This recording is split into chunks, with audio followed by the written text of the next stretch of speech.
আধিকারিককে সাসপেন্ড করা হয়েছে, কি বলবেন? দেখুন, নির্বাচন কমিশন গতকাল শামশেরগঞ্জ, দেবরা, সুতি এরকম বেশ কয়েকটি জায়গায় সর্বমোট 7টি জায়গা যারা AERO বা এই লেভেলের যারা অফিসার ছিলেন তাদেরকে সাসপেনশনের অর্ডার দিয়েছে নির্বাচন কমিশন। দেখুন, আমি শুরু থেকেই বলছিলাম যে যারা আধিকারিক আছেন তাদের কাছে যে আপনারা নিয়ম অনুসারে কাজ করুন, ভারতবর্ষের সংবিধান অনুসারে কাজ করুন। তৃণমূল কংগ্রেসের কথায় যদি কাজ করতে যান আপনাদের চাকরি নিয়ে কিন্তু টানাটানি হবে। আজকে সেটাই ধরা পড়েছে, কারণ এখন টেকনোলজির যুগ। আপনি যদি ভুল করেন AI এর সেই ভুল ধরতে কয়েক সেকেন্ড লাগবে।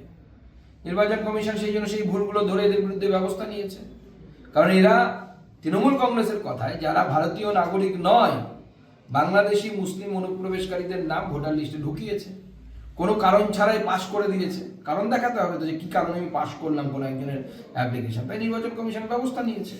কিন্তু এর থেকেও যেটা ভয়ঙ্কর, আমি অফিসারদেরকে মনে করাতে চাই যে একটু ভালো করে নিয়মটা পড়ে নিতে, যে নির্বাচন কমিশনের যখন মডেল কোড অফ কন্ডাক্ট যখন লাগু হবে, সেই মডেল কোড অফ কন্ডাক্ট লাগু হওয়া অবস্থায় যদি নির্বাচন কমিশন কোনো অফিসারকে সাসপেন্ড করে, তাহলে সেই সাসপেনশন কিন্তু তুলতে পারে একমাত্র নির্বাচন কমিশন। অতএব যারা ভেবে রেখেছেন যে ভোটের সময় নির্বাচন কমিশনের কথা শুনবো না, দিদির হয়ে দালালি করব, তাদের যদি নির্বাচন কমিশন এরকম ব্যবস্থা নেয় তাদের বিরুদ্ধে, যদি ধরেওই নি তর্কের খাতিরে মুখ্যমন্ত্রী মমতা বন্দ্যোপাধ্যায় ক্ষমতায় ফিরছেন, যেটা হওয়ার সম্ভাবনা নেই, তাহলে পরে তাদের সাসপেনশন কিন্তু আর উঠবে না। অতএব আর বিজেপি সরকার এলেও উঠবে না। অতএব আপনাদের নিজের চাকরি নিজের হাতে। তৃণমূলের চটি চেটে চাকরি হারাবেন, নাকি নিরপেক্ষ থেকে নিজের চাকরি এবং মান সম্মান দুটোই বজায় রাখবেন, নিজেরা ঠিক করুন। আধিকারিককে সাসপেন্ড করা হয়েছে, কি বলবেন? দেখুন, নির্বাচন কমিশন গতকাল শামশেরগঞ্জ, দেবরা, সুতি এরকম বেশ কয়েকটি জায়গায় সর্বমোট 7টি জায়গা যারা AERO বা এই লেভেলের যারা অফিসার ছিলেন তাদেরকে সাসপেনশনের অর্ডার দিয়েছে নির্বাচন কমিশন।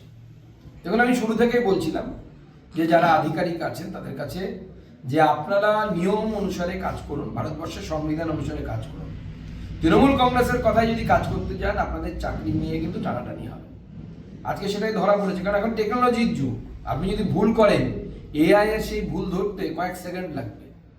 নির্বাচন কমিশন সেই জন্য সেই ভুলগুলো ধরে এদের বিরুদ্ধে ব্যবস্থা নিয়েছে, কারণ এরা তৃণমূল কংগ্রেসের কথায় যারা ভারতীয় নাগরিক নয়, বাংলাদেশি মুসলিম অনুপ্রবেশকারীদের নাম ভোটার লিস্টে ঢুকিয়েছে, কোনো কারণ ছাড়াই পাশ করে দিয়েছে। কারণ দেখাতে হবে তো যে কি কারণে আমি পাশ করলাম কোনো একজনের অ্যাপ্লিকেশন, তাই নির্বাচন কমিশন ব্যবস্থা নিয়েছে।